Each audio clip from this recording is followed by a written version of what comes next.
The Last of the Bells, Francis Scott Fitzgerald, Chapter 1. After Atlanta's elaborate and theatrical rendition of Southern Charm, we all underestimated Dalton. It was a little hotter than anywhere we'd been. A dozen rookies collapsed the first day in that Georgia sun, and when you saw herds of cows drifting through the business streets, high-by-colored drovers, a trance stole down over you out of the hot light. You wanted to move a hand or foot to be sure you were alive. So I stayed out at camp and let Lieutenant Warren tell me about the girls. This was 15 years ago, and I've forgotten how I felt, except that the days went along, one after another, better than they do now, and I was empty-hearted, because up north she whose legend I had loved for 3 years was getting married. I saw the clippings and newspaper photographs. It was a romantic wartime wedding, all very rich and sad. I felt vividly the dark radiance of the sky under which it took place, and as a young snob, was more envious than sorry. A day came when I went into Tarleton for a haircut and ran into a nice fellow named Bill Knowles, who was in my time at Harvard. He'd been in the National Guard division that preceded us in camp. At the last moment he had transferred to aviation and been left behind. "I'm glad I met you, Andy," he said with undue seriousness. "I'll hand you on all my information before I start for Texas. You see, there are really only 3 girls here." I was interested. There was something mystical about there being 3 girls. And here's one of them now. We were in front of a drugstore and he marched me in and introduced me to a lady I promptly detested. The other 2 were Ailey Calhoun and Sally Carol Happer. I guessed from the way he pronounced her name, that he was interested in Ailey Calhoun. It was on his mind what she would be doing while he was gone. He wanted her to have a quiet, uninteresting time. At my age I don't even hesitate to confess that entirely unchivalrous images of Ailey Calhoun, that lovely name, rushed into my mind. At 23 there is no such thing as a preempted beauty, though, had Bill asked me, I would doubtless have sworn in all sincerity to care for her like a sister. He didn't. He was just fretting out loud at having to go. 3 days later he telephoned me that he was leaving next morning and he'd take me to her house that night. We met at the hotel and walked uptown through the flowery, hot twilight. The 4 white pillars of the Calhoun house faced the street, and behind them the veranda was dark as a cave with hanging, weaving, climbing vines. When we came up the walk, a girl in a white dress tumbled out of the front door, crying, "I'm so sorry I'm late." And seeing us, added, "Why, I thought I heard you come 10 minutes." She broke off as a chair creaked and another man, an aviator from Camp Harry Lee, emerged from the obscurity of the veranda. "Why, Canby," she cried. "How are you?" He and Bill Knowles waited with the tenseness of open litigants. "Canby, I want to whisper to you, honey," she said, after just a second. "You'll excuse us, Bill?" They went aside. Presently Lieutenant Canby, immensely displeased, said in a grim voice, "Then we'll make it Thursday, but that means sure." Scarcely nodding to us, he went down the walk, the spurs with which he presumably urged on his aeroplane gleaming in the lamplight. "Come in, I don't just know your name." The she was their Southern type in all its purity. I would have recognized Ailey Calhoun if I'd never heard Ruth Draper or Reed Marschan. She had the adroitness sugar-coated with sweet, voluble simplicity. The suggested background of devoted fathers, brothers and admirers stretching back into the South's heroic age. The unfailing coolness acquired in the endless struggle with the heat. There were notes in her voice that order slaves around, that withered up Yankee captains, and then soft, wheedling notes that mingled in unfamiliar loveliness with the night. I could scarcely see her in the darkness, but when I rose to go it was plain that I was not to linger. She stood in the orange light from the doorway. She was small and very blonde. There was too much fever-colored rouge on her face, accentuated by a nose dabbed clownish white. But she shone through that like a star. "After Bill goes I'll be sitting here all alone night after night. Maybe you'll take me to the country club dances." The pathetic prophecy brought a laugh from Bill. "Wait a minute," Ailey murmured. "Your guns are all crooked." She straightened my collar pin, looking up at me for a second with something more than curiosity. It was a seeking look, as if she asked, "Could it be you?" Like Lieutenant Canby, I marched off unwillingly into the suddenly insufficient night. 2 weeks later I sat with her on the same veranda, or rather she half lay in my arms and yet scarcely touched me. How she managed that I don't remember. I was trying unsuccessfully to kiss her, and had been trying for the best part of an hour. We had a sort of joke about my not being sincere. My theory was that if she'd let me kiss her I'd fall in love with her. Her argument was that I was obviously insincere. In a lull between two of these struggles she told me about her brother who had died in his senior year at Yale. She showed me his picture. It was a handsome, earnest face with a Leyendica forelock, and told me that when she met someone who measured up to him she'd marry. I found this family idealism discouraging. Even my brash confidence couldn't compete with the dead. The evening and other evenings passed like that, and ended with my going back to camp with the remembered smell of magnolia flowers and a mood of vague dissatisfaction. I never kissed her. We went to a vaudeville and to the country club on Saturday nights, where she seldom took 10 consecutive steps with one man, and she took me to barbecues and rowdy watermelon parties, and never thought it was worthwhile to change what I felt for her into love. I see now that it wouldn't have been hard, but she was a wise 19 and she must have seen that we were emotionally incompatible. So I became her confidant instead. We talked about Bill Knowles. She was considering Bill, for, though she wouldn't admit it, a winter at school in New York and a prom at Yale had turned her eyes north. She said she didn't think she'd marry a Southern man.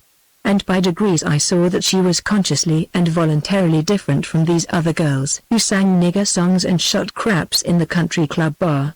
That's why Bill and I and others were drawn to her. We recognized her, June and July, while the rumors reached us faintly, ineffectually, of battle and terror overseas. Ailey's eyes roved here and there about the country club floor, seeking for something among the tall young officers.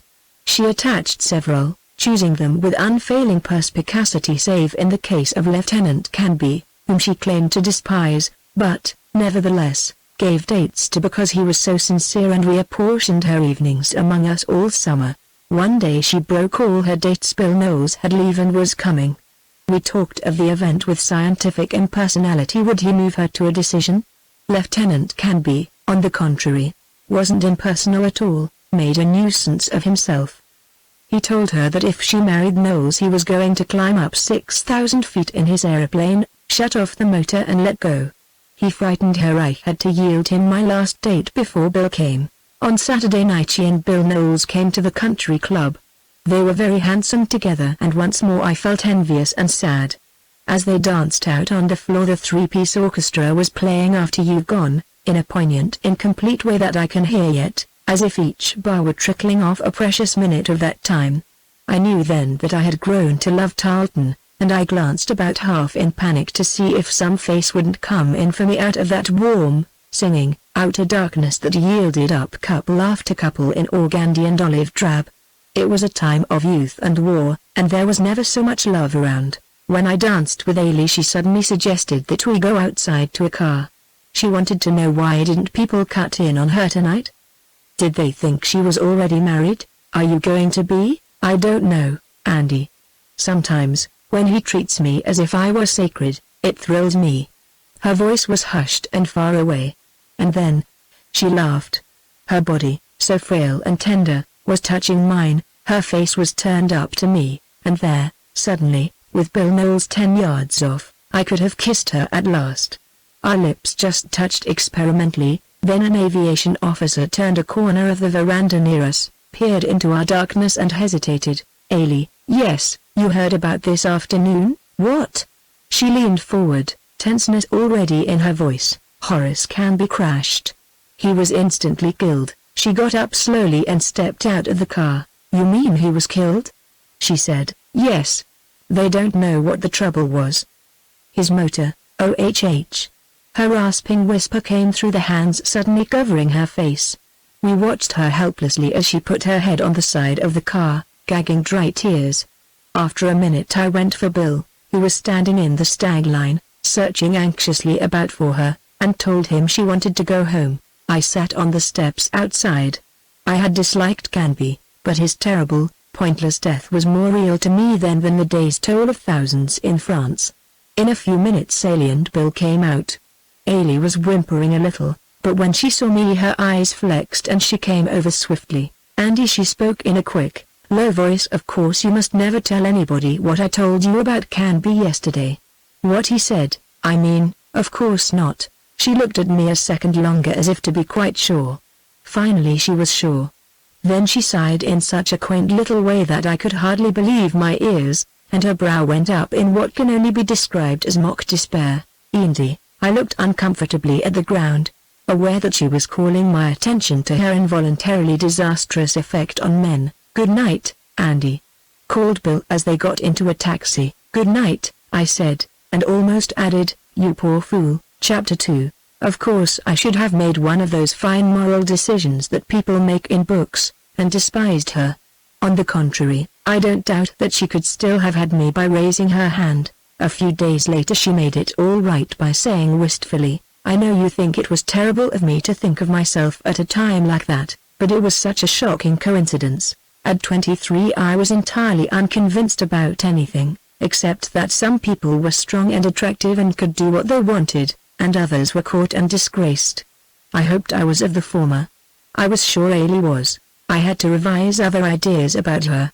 In the course of a long discussion with some girl about kissing in those days, people still talked about kissing more than they kissed. I mentioned the fact that Ailey had only kissed 2 or 3 men, and only when she thought she was in love. To my considerable disconcertion the girl figuratively just lay on the floor and howled. "But it's true," I assured her, suddenly knowing it wasn't. She told me herself, "Ailey Calhoun." Oh, my heavens. Why, last year at the Tech Spring House party. This was in September. We were going overseas any week now, and to bring us up to full strength the last batch of officers from the 4th training camp arrived. The 4th camp wasn't like the first 3. The candidates were from the ranks, even from the drafted divisions. They had queer names without vowels in them, and save for a few younger militiamen, you couldn't take it for granted that they came out of any background at all. The addition to our company was Lieutenant Earl Soane from New Bedford, Massachusetts, as fine a physical specimen as I have ever seen. He was 6'3", with black hair, high color and glossy dark brown eyes. He wasn't very smart and he was definitely illiterate, yet he was a good officer, high-tempered and commanding, and with that becoming touch of vanity that sits well on the military. I had an idea that New Bedford was a country town, and set down his bumptious qualities to that. We were doubled up in living quarters and he came into my hut. Inside of a week there was a cabinet photograph of some Dalton girl nailed brutally to the shack wall. She's no Jane or anything like that. She's a society girl, goes with all the best people here. The following Sunday afternoon I met the lady at a semi-private swimming pool in the country. When Ailey and I arrived, there was Soane's muscular body rippling out of a bathing suit at the far end of the pool. "Hey, Lieutenant." When I waved back at him he grinned and winked, jerking his head toward the girl at his side. Then, digging her in the ribs, he jerked his head at me. It was a form of introduction. "Who's that with Kitty Preston?" Ailey asked, and when I told her she said he looked like a streetcar conductor, and pretended to look for her transfer. A moment later he crawled powerfully and gracefully down the pool and pulled himself up at our side. I introduced him to Ailey. "How do you like my girl, Lieutenant?" he demanded. "I told you she was all right, didn't I?" He jerked his head toward Ailey, this time to indicate that his girl and Ailey moved in the same circles. "How about us all having dinner together down at the hotel some night?" I left them in a moment, amused as I saw Ailey visibly making up her mind that here, anyhow, was not the ideal. But Lieutenant Earl Soane was not to be dismissed so lightly. He ran his eyes cheerfully and inoffensively over her cute, slight figure, and decided that she would do even better than the other. Then minutes later I saw them in the water together, Ailey swimming away with a grim little stroke she had, and Soane wallowing riotously around her and ahead of her, sometimes pausing and staring at her, fascinated, as a boy might look at a nautical doll. While the afternoon passed he remained at her side. Finally Ailey came over to me and whispered, with a laugh, "He's following me around. He thinks I haven't paid my car fare." She turned quickly. Miss Kitty Preston, her face curiously flustered, stood facing us. "Ailey Calhoun, I didn't think it of you to go out and deliberately try to take a man away from another girl." An expression of distress at the impending scene flitted over Ailey's face. "I thought you considered yourself above anything like that." Miss Preston's voice was low, but it held that tensity that can be felt farther than it can be heard, and I saw Ailey's clear lovely eyes glance about in panic. Luckily, Earl himself was ambling cheerfully and innocently toward us. "If you care for him you certainly oughtn't to belittle yourself in front of him," said Ailey in a flash, her head high. It was her acquaintance with the traditional way of behaving against Kitty Preston's naive and fierce possessiveness, or if you prefer it, Ailey's breeding against the other's commonness. She turned away. "Wait a minute, kid," cried Earl Sohn. "How about your address? Maybe I'd like to give you a ring on the phone." She looked at him in a way that should have indicated to Kitty her entire lack of interest. "I'm very busy at the Red Cross this month," she said, her voice as cool as her slicked back blonde hair. "Goodbye." On the way home she laughed. Her air of having been unwittingly involved in a contemptible business vanished. "She'll never hold that young man," she said. "He wants somebody new. Apparently he wants Ailey Calhoun." The idea amused her. He could give me his ticket punched to wear, like a fraternity pin. What fun. If Mother ever saw anybody like that come in the house, she'd just lie down and die. And to give Ailey credit, it was fully a fortnight before he did come in her house, although he rushed her until she pretended to be annoyed at the next country club dance. "He's the biggest tough, Andy," she whispered to me. "But he's so sincere." She used the word tough without the conviction it would have carried had he been a southern boy. She only knew it with her mind, her ear couldn't distinguish between one Yankee voice and another. And somehow Mrs. Calhoun didn't expire at his appearance on the threshold. The supposedly ineradicable prejudices of Ailey's parents were a convenient phenomenon that disappeared at her wish. It was her friends who were astonished. Ailey, always a little above Tarleton, whose beau had been very carefully the nicest men of the camp, Ailey and Lieutenant Sohn. I grew tired of assuring people that she was merely distracting herself, and indeed every week or so there was someone new, an ensign from Pensacola, an old friend from New Orleans, but always, in between times, there was Earl Sohn. Orders arrived for an advance party of officers and sergeants to proceed to the port of embarkation and take ship to France. My name was on the list. I had been on the range for a week, and when I got back to camp, Earl Sohn buttonholed me immediately. "We're giving a little farewell party in the mess. Just you and I and Captain Quaker and 3 girls. Earl and I were to call for the girls. We picked up Sally Carol Happer and Nancy Lamar, and went on to Ailey's house, to be met at the door by the butler with the announcement that she wasn't home." "Isn't home?" Earl repeated blankly. "Where is she?" "Didn't leave no information about that, just said she wasn't home, but this is a darn funny thing," he exclaimed. He walked around the familiar dusky veranda while the butler waited at the door. Something occurred to him. "Say," he informed me, "I think she's sore." I waited. He said sternly to the butler, "You tell her I've got to speak to her a minute." "How am I going to tell her that when she ain't home?" Again Earl walked musingly around the porch. Then he nodded several times and said, "She's sore at something that happened downtown." In a few words he sketched out the matter to me. "Look here, you wait in the car," I said. "Maybe I can fix this." And when he reluctantly retreated, "Oliver, you tell Miss Ailey I want to see her alone." After some argument he bore this message and in a moment returned with the reply. "Miss Ailey say she don't want to see that other gentleman about nothing never. She say come in if you like." She was in the library. I had expected to see a picture of cool, outraged dignity, but her face was distraught, tumultuous, despairing. Her eyes were red-rimmed, as though she had been crying slowly and painfully, for hours. "Oh, hello, Andy," she said brokenly. "I haven't seen you for so long. Has he gone?" "Now, Ailey, now, Ailey," she cried. "Now, Ailey." He spoke to me, you see. He lifted his hat. He stood there 10 feet from me with that horrible woman holding her arm and talking to her, and then when he saw me he raised his hat. "Andy, I didn't know what to do. I had to go in the drugstore and ask for a glass of water, and I was so afraid he'd follow in after me that I asked Mr. Rich to let me go out the back way. I never want to see him or hear of him again." I talked. I said what one says in such cases. I said it for half an hour. I could not move her. Several times she answered by murmuring something about his not being sincere, and for the 4th time I wondered what the word meant to her. Certainly not constancy, it was, I half suspected. some special way she wanted to be regarded. I got up to go. And then, unbelievably, the automobile horn sounded 3 times impatiently outside. It was stupefying. It said as plainly as if Earl were in the room, "All right, go to the devil then. I'm not going to wait here all night." Ailey looked at me aghast. And suddenly a peculiar look came into her face, spread, flickered, broke into a teary, hysterical smile. "Isn't he awful?" she cried in helpless despair. "Isn't he terrible?" "Hurry up," I said quickly. "Get your cape.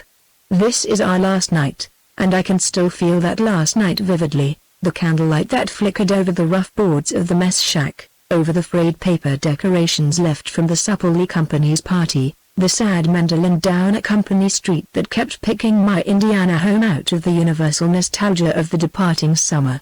The 3 girls lost in this mysterious men's city felt something, to a bewitched impermanence, as though they were on a magic carpet that had lighted on the southern countryside, and any moment the wind would lift it and waft it away. We toasted ourselves and the South. Then we left our napkins and empty glasses and a little of the past on the table, and hand in hand went out into the moonlight itself. Taps had been played, there was no sound but the far-away whinny of a horse, and a loud persistent snore at which we laughed, and the leathery snap of a sentry coming to port over by the guardhouse. Craker was on duty. We others got into a waiting car, motored into Tarleton and left Craker's girl. Then Ailey and Earl, Sally and I, 2 and 2 in the wide back seat, each couple turned from the other, absorbed and whispering, drove away into the wide, flat darkness. We drove through pine woods heavy with lichen and Spanish moss, and between the fallow cotton fields along a road white as the rim of the world. We parked under the broken shadow of a mill where there was the sound of running water and restive squawky birds, and over everything a brightness that tried to filter in anywhere into the lost nigger cabins, the automobile, the fastnesses of the heart. The South sang to us. I wonder if they remember.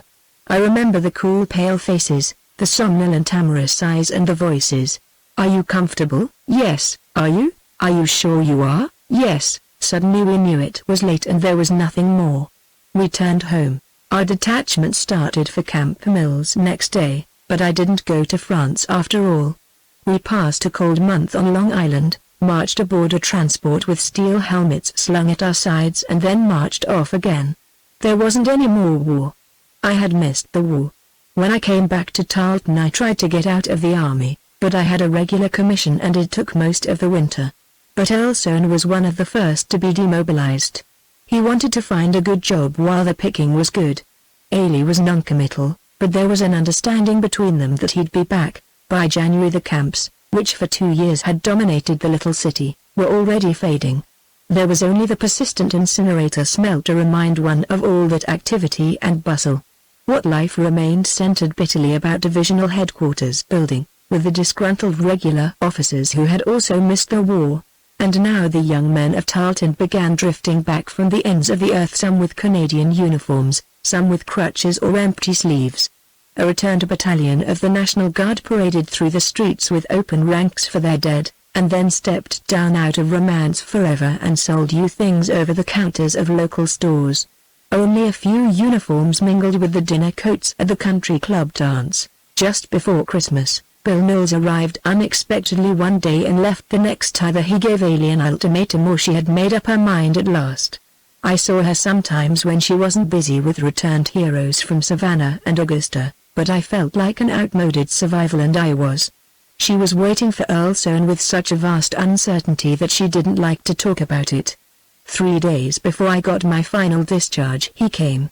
I first happened upon them walking down Market Street together, and I don't think I've ever been so sorry for a couple in my life, though I suppose the same situation was repeating itself in every city where there had been camps.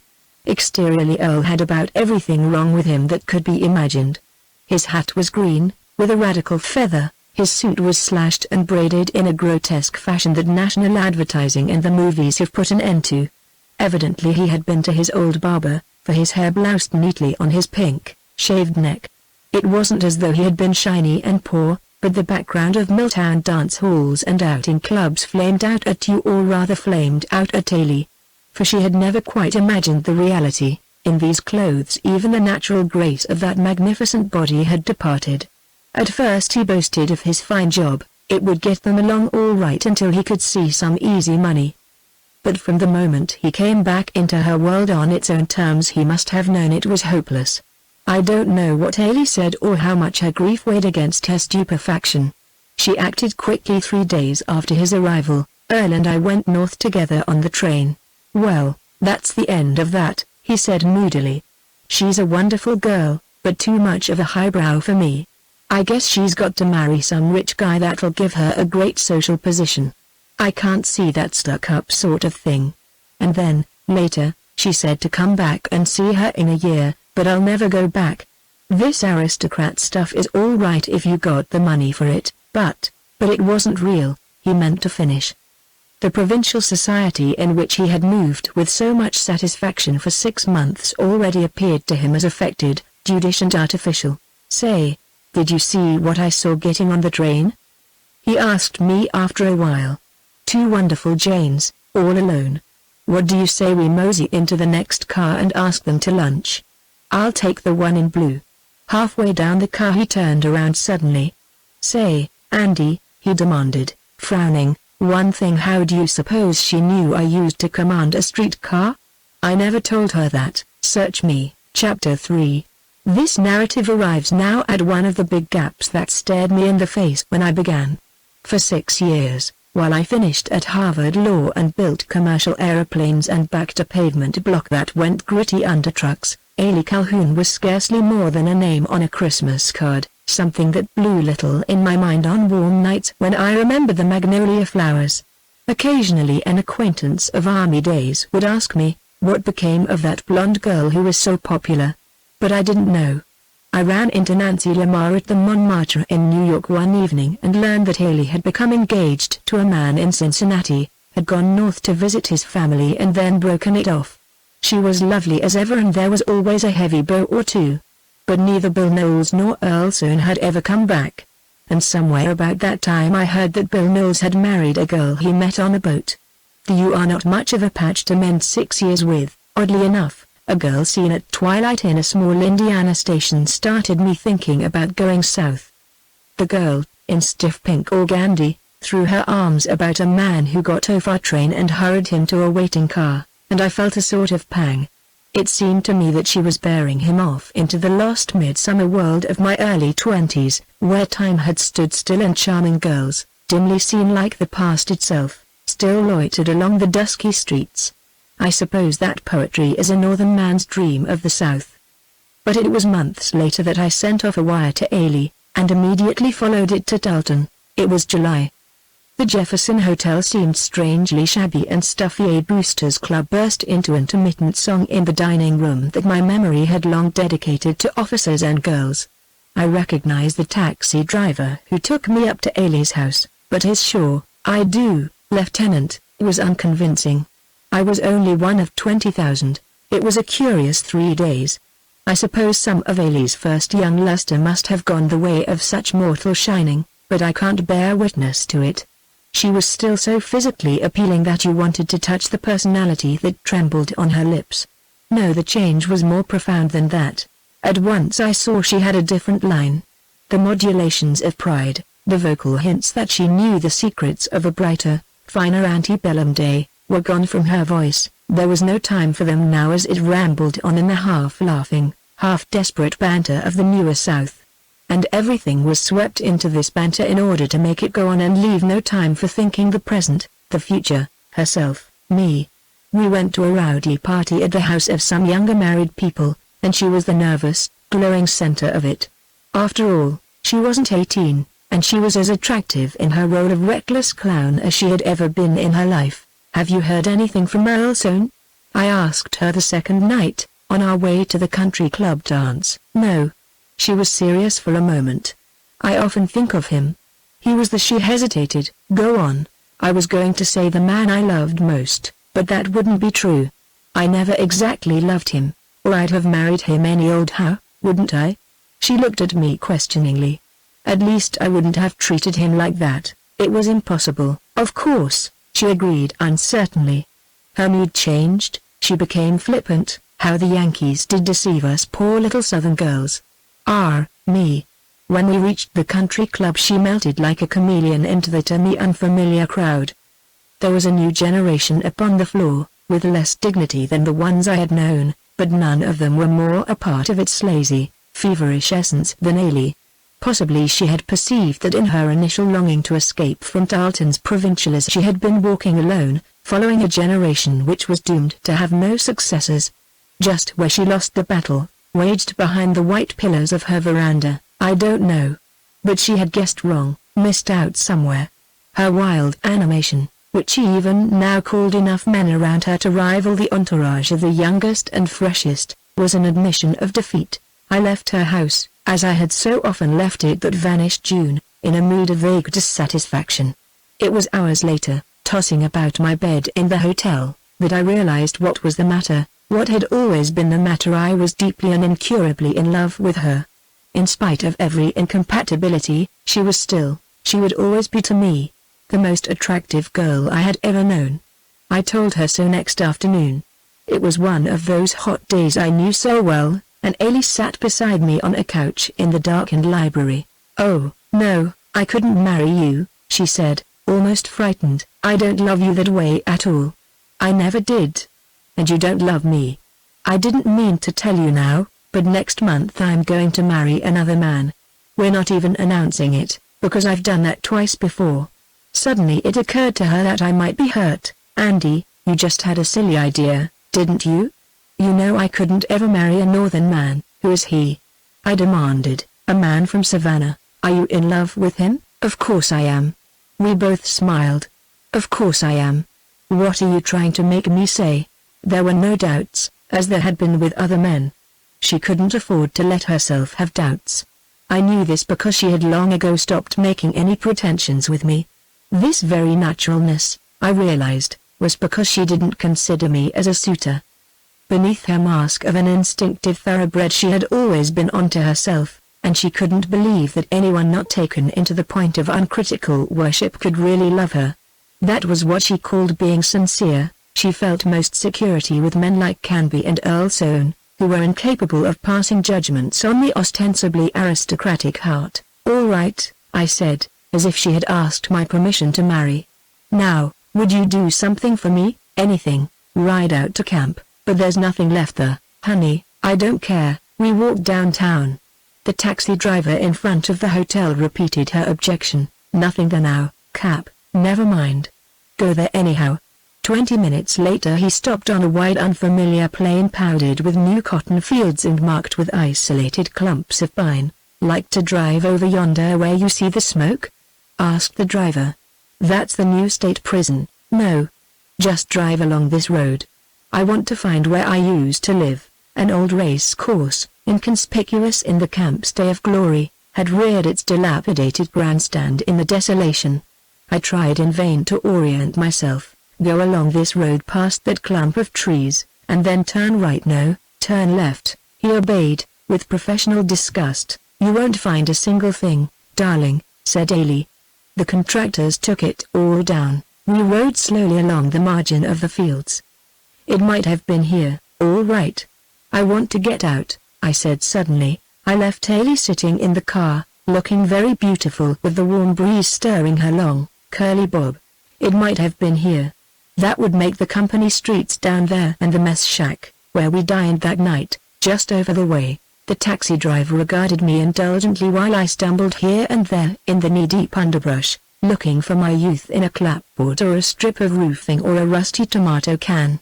I tried to sight on a vaguely familiar clump of trees, but it was growing darker now and I couldn't be quite sure they were the right trees. "They're going to fix up the old race course," Ailey called from the car. "Tarleton's getting quite doggy in its old age." "No." Upon consideration they didn't look like the right trees. All I could be sure of was this place that had once been so full of life and effort was gone, as if it had never existed, and that in another month Ailey would be gone, and the South would be empty for me forever.